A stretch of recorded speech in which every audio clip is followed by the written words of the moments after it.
रहीम dear student अस्सलाम वालेकुम, my self Mohammad Afzal. आज हम स्टार्ट करेंगे चैप्टर 16 का नेक्स्ट टॉपिक, जिसका नाम है conservation of nature. Conservation of nature बेटा आपको नाम से ही ज़ाहिर है, कंजर्व का मतलब होता है किसी चीज़ को प्रोटेक्ट करना, बचाना, और यहाँ पे कंजर्वेशन का मतलब होता है फॉर फ्यूचर यूज़, मुस्तकबिल के लिए मौजूदा हालात को सामने रखते हुए किसी चीज़ को सेव कर लेना, महफूज कर लेना, दैट इज़ कॉल्ड कंजर्वेशन। और यहाँ पे हम बात कर रहे हैं किसको बचाने की, यहाँ पे हम बात कर रहे हैं बचाने की नेचर को, यानी कुदरती वसाइल को। नेचर, कंजर्वेशन ऑफ नेचर का मतलब है कंजर्वेशन ऑफ नेचुरल रिसोर्सेज, कुदरत के दिए गए रिसोर्सेज को महफूज करना, उनकी हिफाजत करना, उनको बेजा इस्तेमाल ना करना, that is called conservation of nature. अब सवाल ये है कि नेचुरल रिसोर्सेज हैं कौन कौन से। हमारी खुराक से लेकर लाइफ के अंदर होने वाले तमाम तरह की फैसिलिटीज़ वो डायरेक्टली या इनडायरेक्टली हम नेचुरल रिसोर्सेज से हासिल करते हैं। जैसे कि हवा एक नेचुरल रिसोर्सेज है, वाटर नेचुरल रिसोर्सेज है, ठीक है। फिर हम इन्हीं से आगे नेक्स्ट चीज़ें बनाते हैं, लाइक इलेक्ट्रिसिटी बनाते हैं, उसी हवा को इस्तेमाल करते हुए जानदार अपनी खुराक तैयार करते हैं, लाइक प्लांट्स, और प्लांट्स को फिर हम अपनी खुराक के तौर पर यूटिलाइज़ करते हैं। तो इस तरह से हम चाहते ना या ना चाहते हुए भी नेचुरल रिसोर्सेज को इस्तेमाल करते हैं। अब ये नेचुरल रिसोर्सेज कौन कौन से, like food, petrol, gas, ETC, these all और नेचुरल रिसोर्सेज। नेचुरल रिसोर्सेज हमारे पास दो तरह के होते हैं, एक वो रिसोर्सेज जो रिन्यूएबल होते हैं और दूसरे नॉन रिन्यूएबल नेचुरल रिसोर्सेज होते हैं। रिन्यूएबल रिसोर्सेज का मतलब होता है बेटा वो नेचुरल रिसोर्सेज जो दोबारा से रिवाइंड हो जाएं, जो दोबारा से हम जिनको दोबारा से अगेन पैदा कर सकें, ठीक है। लाइक जहाँ पे एग्जांपल मैंने दी आपको, वाटर एंड एयर।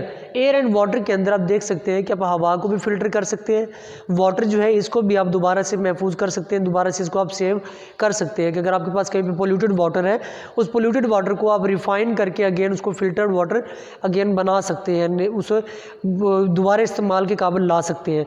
जबकि नॉन रिन्यूएबल रिसोर्सेज वो होते हैं जो अगर एक दफ़ा इस्तेमाल हो जाए तो वो दोबारा उनको उसी फॉर्म में हासिल करना थोड़ा सा मुश्किल हो जाता है। These are called natural, these are minerals, fossil fuels, ETC।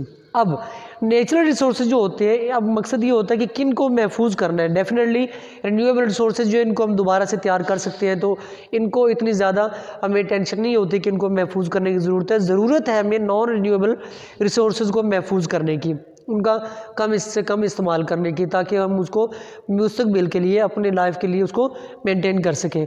अब इन्हीं रिसोर्सेज को, यानी कि नॉन रिन्यूएबल रिसोर्सेज को महफूज करने की भी ज़रूरत पड़ सकती है। फिर ये जो रिसोर्सेज होते हैं नॉन रिन्यूएबल, ये हमारे डेली लाइफ के अंदर बहुत ज़्यादा इस्तेमाल होने वाले भी हैं, ठीक है, और इस तरह रिन्यूएबल रिसोर्सेज भी हमारे डेली यूजेज के अंदर आ जाते हैं। अब क्वेश्चन यहाँ पे ये है कि how we can save it, हम इसको सेव कैसे कर सकते हैं। महफूज करने के, नेचुरल रिसोर्सेज को महफूज करने का बहुत सारे तरीक़ेकार हैं, लेकिन हमारे पास जो बेसिक प्रिंसिपल्स हैं वो हम आपका उसे कहते हैं द प्रिंसिपल्स ऑफ 3R। ये आपका इंपॉर्टेंट एक लॉन्ग क्वेश्चन भी है बेटा। लॉन्ग क्वेश्चन में है ये आपको वो यही पूछता है कि describe about the principles of 3R। Principles of 3R क्या है, तो वो हम पढ़ते हैं। 3R का मतलब यहाँ पर हमारे पास है R1 reduce, R2 reuse, R3 recycle, ठीक है। तो ये हमारे पास ये 3R जो है, R1 reduce, R2 reuse, R3 recycle, these are called 3R। और इन तीनों का कम्बो जो है वो क्या कहलाता है, प्रिंसिपल ऑफ 3R कहलाता है। चलिए स्टेप बाय स्टेप पढ़ते हैं। पहला, व्हाट इज़ R1।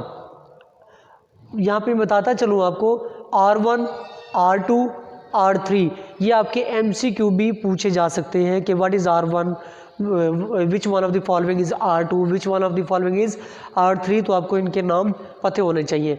अब R1 क्या है, R1 रिड्यूस, रिड्यूस का मतलब होता है किसी भी चीज़ की कमी करना। यहाँ पे कमी किस चीज़ की करनी है, अब खाना पीना हम कम नहीं कर सकते, बट हम चीज़ों की कमी क्या, we should not waste natural resources, हमें चीज़ों को वेस्ट नहीं करना चाहिए, ठीक है।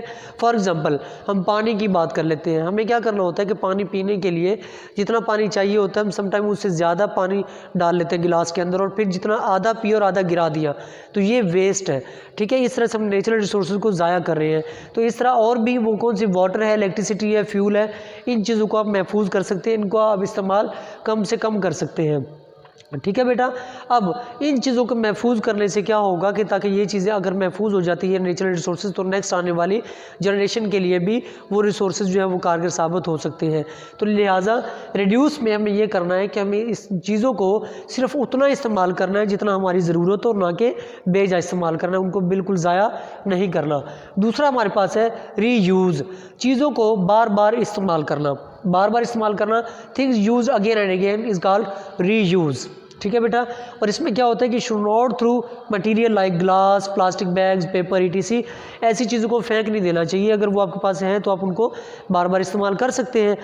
गिलास है, गिलास आप क्या करते हैं जी, अगर एक बंदा पी लेता है तो उसके बाद उसको ज़ाया मत करें, दोबारा उसको काबिल इस्तेमाल ला सकते हैं। ठीक है। प्लास्टिक बैग जो है, अगर हम कोई सामान लेकर आते हैं मार्केट से तो उसको बजाय फेंकने के हम उसको घर में रख सकते हैं ताकि फ्यूचर यूज़ के लिए वो यूटिलाइज हो सके। तो इस तरह चीज़ों को बार बार इस्तेमाल करने से भी हम जो नेचुरल रिसोर्सेज को ही कंजम्पशन को रोक सकते हैं, नेचुरल रिसोर्सेज को सेव कर सकते हैं। ठीक है। तीसरा है हमारे पास रिसाइकल, चीज़ों को दोबारा से तैयार करना, अगेन उसी तरह से प्रोसेस में लेकर आना। जैसे और ये कौन सी चीज़ें रिसाइकल होती है, जैसे material like glass, paper, etc, इन चीज़ों को हम क्या कर सकते हैं, इनको दोबारा से रिसाइकल किया जाता है। उसके लिए वो कहते हैं कि ये क्या करती है, डिक्रीज़ करती है volume of refuse to help in the conservation of natural resources. अब अगर हम क्या करते हैं कि चीज़ों को रिसाइकल करना शुरू कर दें तो उसकी रिसाइकलिंग से क्या होगा, हम चीज़ों को जो बार बार इस्तेमाल करते हैं या उनको इस्तेमाल को कम करने की जो शरह हम देखते हैं उसको भी कम किया जा सकता है कि हम इनको रिसाइकलिंग के ज़रिए से हम अपनी चीज़ें जो ज़रूरियात की चीज़ें होती हैं उनको बार बार इस्तेमाल करके अपने इस्तेमाल में ला सकते हैं, उनको कारगर उसे किसी काम में यूटिलाइज कर सकते हैं। तो ये चीज़ कहलाती है रिसाइकल। ये आपका प्रिंसिपल ऑफ 3R का लॉन्ग क्वेश्चन है। बट यहाँ पे एक और बात भी है जिसको R4 कहते हैं। R4 mean रीफॉरेस्ट। नाम से जाहिर है, री का मतलब होता है अगेन, फॉरेस्ट जंगलात, यानी कि जंगलात को अगेन पैदा करना, इसको उर्दू में अब शजरकारी कहते हैं, यानी कि दरख्तों को लगाना। आप जानते हैं कि ट्रीज़ को नेचुरल लंग्स कहा जाता है, कुदरती फेफड़े कहा जाता है, क्योंकि वो हवा को फिल्टर करते हैं। आप जानते हैं कि अब हमारी हवा जो है, एयर जो है वो पोल्यूटेड है, वो पोल्यूटेड्स की वजह से है, जैसे कि स्मोक है, अदर केमिकल्स है, कार्सिनोजेंस है जो हवा के अंदर पाए जाते हैं। ये जहरीले मादे हमारी बॉडी के, ये लिविंग ऑर्गेनिज्म को नुकसान देते हैं, उनके लिए ख़तरा है ये। तो जो दरख्त होते हैं ये कुदरती फेफड़ों का काम करते हैं और हवा को क्या करते हैं बेटा, फिल्टर करते हैं। तो लिहाजा जितने ज़्यादा दरख्त होंगे उतना ज़्यादा हमारा माहौल जो है वो साफ़ सुथरा होगा, हमारा माहौल जो है वो क्या होगी, उतनी ज़्यादा बारिशें भी होगी, जिसकी वजह से हमारा माहौल जो है, इन्वायरमेंट क्या रहेगा, कूल, शेडी एंड ग्रीन। तो जिसकी वजह से ये उनके इन्वायरमेंट की प्रोटेक्शन के अंदर भी ये चीज़ भी आ जाती है कि कंजर्वेशन ऑफ नेचुरल रिसोर्सेज के लिए रीफॉरेस्टेशन बहुत ज़रूरी है, जिससे अगेन एंड अगेन जो रेनी सीज़न होगा उससे बारिशें ज़्यादा होंगी तो पानी की जो खपत है वो भी पूरी हो सकती है। अब ये प्रिंसिपल ऑफ 3R के अलावा हम और कौन से पाकिस्तान के अंदर या दुनिया के अंदर कौन कौन से प्लान ऐसे तैयार किए जा रहे हैं जिसके ज़रिए से हम जो कंजर्वेशन जो नेचुरल रिसोर्सेज है उनको सेव कर सकते हैं, उनको कंजर्व कर सकते हैं। जैसे कि यहाँ पे आपका टॉपिक है कि plans for the conservation of nature, कुदरती वसाइल को किस तरह से हम महफूज कर सकते हैं। उसमें सबसे पहले हमारे पास एक ये ऑब्जेक्टिव भी है कि इन 1992 जो नेशनल कंजर्वेशन स्ट्रेटजी तैयार की गई थी, जिसका मकसद था कि लोगों को अवेयर करना, लोगों को आगाह करना कि वो किस तरह से नेचुरल रिसोर्सेज को महफूज कर सकते हैं। असल में इन प्रोजेक्ट्स का मकसद ये होता है कि लोगों को ये आगाही दे देना कि ये चीज़ें आपके लिए कितनी फ़ायदेमंद है और इनका बेजा इस्तेमाल करना, ये उनको बेजा ज़ाया कर देना जो है वो उनको चीज़ों को ख़राब करके फेंक देना, तो वो उनके लिए नुकसानदेह है, वो दोबारा उनके काम में आ सकती है या नहीं। तो ये इनका मेजर प्रोजेक्ट्स होते हैं। नेशनल कंजर्वेशन स्ट्रेटजी जो है, इसमें ये प्लान तैयार किए गए थे कि लोगों को नेचुरल रिसोर्सेज के बारे में, उनको महफूज करने के बारे में उनको आगाही देना। ठीक है बेटा। दूसरा, फेडरल मिनिस्ट्री ऑफ पाकिस्तान जो है उन्होंने क्या किया था कि फेडरल मिनिस्ट्री ऑफ एनवायरनमेंट ने वाटर कंजप्शन के ऊपर भी काम किया है ताकि लोगों को वाटर की इंपॉर्टेंस बताई जाए और लोगों को बताया जाए कि वाटर लेवल जो है आपका वो फॉल कर रहा है या इंक्रीज़ कर रहा है। ठीक है, राइज़ हो रहा है या फॉल हो रहा है, तो वो इस चीज़ के बारे में बताते हैं। इससे भी लोगों में पानी को महफूज करने की जो कंजर्वेशन करने की जो स्ट्रेटजी है वो अपनाई जाती है। 2006 के अंदर UNDP, जिसका मकसद क्या था, उनका मकसद था, उन्होंने एक प्रोजेक्ट लॉन्च किया था। उस प्रोजेक्ट में क्या था कि उस प्रोजेक्ट का नाम था mass awareness to conserve water, ठीक है, water mass strategy to conserve water and management, जिसमें पानी को सेव करने की मैनेजमेंट तैयार की गई थी, पानी को महफूज करने के प्लान तैयार किए गए थे। तो उसका मकसद भी यही था। और लास्ट में हमारे पास स्कोप, ये भी एक NGOs होती है, नॉन गवर्नमेंटल ऑर्गेनाइजेशंस, जिनका मकसद होता है लोगों को बगैर किसी प्रॉफिट के लोगों को जस्ट आगाही देना कि उनके बारे में, उनके लाइफ के बारे में, फैसिलिटीज़ के बारे में आगाही देना। और फिर WWF जो है, वर्ल्ड वाइल्ड लाइफ फंड, ये पाकिस्तान के अंदर एक प्रोजेक्ट है जिसका मकसद होता है कि वाइल्ड लाइफ जो है उसको महफूज करना, जानदारों की स्पीशीज़ के हवाले से उनको आगाह करना और ज़्यादा से ज़्यादा दरख्तों को उगाना।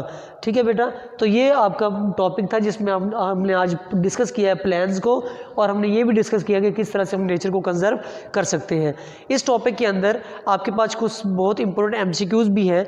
लाइक अगर हम बात करते हैं रिसाइकल की, तो रिसाइकल के अंदर ये हमारे पास MCQ बनता है कि जो 71 टन पेपर होते हैं वो किससे आप बना सकते हैं। 17 ट्रीज़ जो हैं आपके, वो 1 टन के नज़दीक पेपर बनाने में काम इस्तेमाल होते हैं। ये आपका साइड बॉक्स ऑब्जेक्टिव है, ये रिसाइकल के साथ वो आप देखेंगे।